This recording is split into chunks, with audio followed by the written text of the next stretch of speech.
If you spend enough time in Las Vegas, you'll eventually hear the name Naked City. And when you do, it's almost never followed by anything good. People don't talk about Naked City the way they talk about Fremont Street or the Arts District. There's no nostalgia attached to it. No hidden gem angle. The conversation usually goes the same way. It's dangerous, don't go there, especially at night. What makes Naked City unsettling isn't just its reputation. It's where it exists. This neighborhood sits just steps from the Las Vegas Strip, directly behind the Strat, one of the tallest and most recognizable landmarks in the city. Tourists ride thrill attractions at the top, sip cocktails with panoramic views, and pose for photos overlooking the desert. Just a few blocks away on the ground, the reality is completely different. There's something important to understand first. This neighborhood was never supposed to exist the way it does now. Not behind one of the most valuable stretches of real estate in the world. Not in a city that demolishes and reinvents itself every decade. And not this close to the economic engine that keeps Las Vegas alive.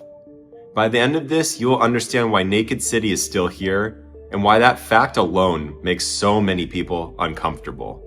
Naked City sits just north of the Strip, tucked behind Las Vegas Boulevard near Sahara Avenue, within an area now labeled the Gateway District. Most locals don't call it that. They still call it Naked City. From the top of the Strat, the neighborhood is invisible. On the ground, the shift is immediate. This isn't a place tourists wander into by accident. There are no attractions meant for visitors. No reason to be here unless you live here or know someone who does. The buildings are older, mostly low-rise apartments and aging homes. Many are worn down. Some sit vacant. Others barely look habitable. The streets are quiet and not in a peaceful way. At night, that emptiness becomes the problem. There aren't open businesses keeping the area active. There's no steady foot traffic. Once the sun goes down, Naked City becomes a place locals avoid without even stopping to think about it. That contrast between the Strip and Naked City isn't accidental. It's part of how this neighborhood survived in plain sight for so long.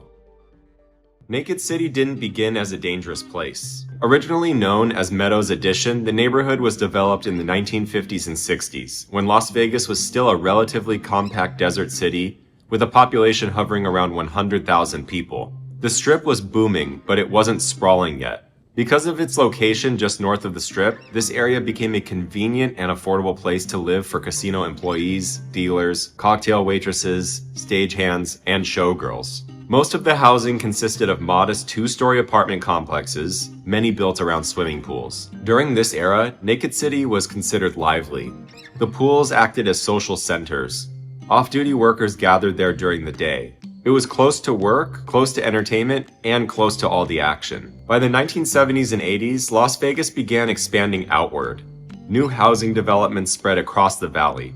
Strip employees moved into newer neighborhoods with better conditions. As residents left, Naked City started to fall apart. Lower-income residents moved in, maintenance declined, and crime increased. By the early 1980s, Las Vegas Metro Police and local media began referring to the area as Naked City. Not as a playful nickname, but as a label tied directly to police reports and criminal activity. One tragedy in particular cemented the neighborhood's reputation: the 1985 unsolved murder of a 3-year-old child, stabbed in the front yard of his apartment complex. After that, Naked City was no longer just struggling, it was feared. Most people assume the name Naked City comes from the legend that showgirls used to sunbathe nude or topless to avoid tan lines for their costumes. It's a story that sounds perfectly Vegas, and it's been repeated for decades. There are even famous 1958 photos showing showgirls sunbathing at burlesque legend Harold Minsky's home. But historians and UNLV researchers say there's no evidence those photos are connected to this neighborhood. In fact, there's no confirmed use of the name Naked City before 1982, when it appeared in a newspaper article tied to crime coverage. Some believe the name was inspired by the 1948 noir film The Naked City, or the TV series that followed. Others argue naked refers to exposure, stripped of protection, stripped of resources, and stripped down to its problems. One of the most unsettling things about Naked City is how quickly situations can escalate. Violence here doesn't always start as something dramatic or planned. It often begins as an argument, In late 2025, police investigated a double homicide in the area. 2 women were killed and a man was wounded. Reports indicated it began as a dispute. This wasn't an isolated incident, it was another chapter in a long pattern. When locals warn people about Naked City, it isn't an exaggeration. They're talking about the unpredictability. In some struggling neighborhoods, there's still structure, busy streets, open businesses, people around at all hours. Naked City doesn't have that. If something happens, there's no help nearby. Longtime residents of Las Vegas learned the difference between a neighborhood that's rough and one that can turn dangerous quickly. Naked City falls into the second category. In the mid-1990s, the construction of the Stratosphere, now the Strat, briefly raised hopes that the area might improve. At 1,150 feet tall, it became the tallest structure west of the Mississippi River. But the development focused inward. The casino and tower thrived while the surrounding neighborhood remained untouched. The investment stopped at the property line. Crime persisted and conditions stayed the same. Today, the Strat operates almost as a sealed environment. Inside feels disconnected from what's happening just outside. Walk through Naked City today and it feels disconnected from modern Las Vegas. Buildings look like they belong to another era. The infrastructure is outdated. There is minimal to no investment in the area. For decades, redevelopment skipped over this neighborhood. While other communities were cleaned up and rebranded, Naked City remained frozen. To understand why Naked City still exists, you have to understand how Las Vegas grows. The Strip expanded south. Downtown reinvented itself. New districts were created and marketed. Naked City stayed in place, quietly absorbing problems while billions of dollars flowed just blocks away.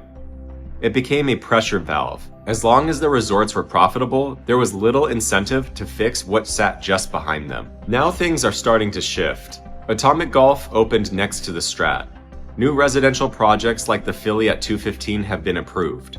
But redevelopment doesn't erase decades of neglect overnight. As land becomes more valuable, tension grows between improvement and displacement.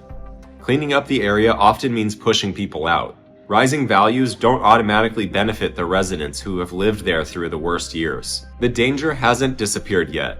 This is still a neighborhood caught between neglect and transformation. The truth is, Naked City still exists because it was allowed to. Not because it couldn't be fixed and not because it had to be dangerous, but because it was easier to look the other way while the Strip printed money. Las Vegas didn't fail here by accident. It chose not to act. And that's what Naked City really represents. A place totally neglected by the city. That's why it unsettles so many people. It represents the gritty side of Las Vegas they try to hide from tourists. And that's something the city has spent a very long time trying not to look at.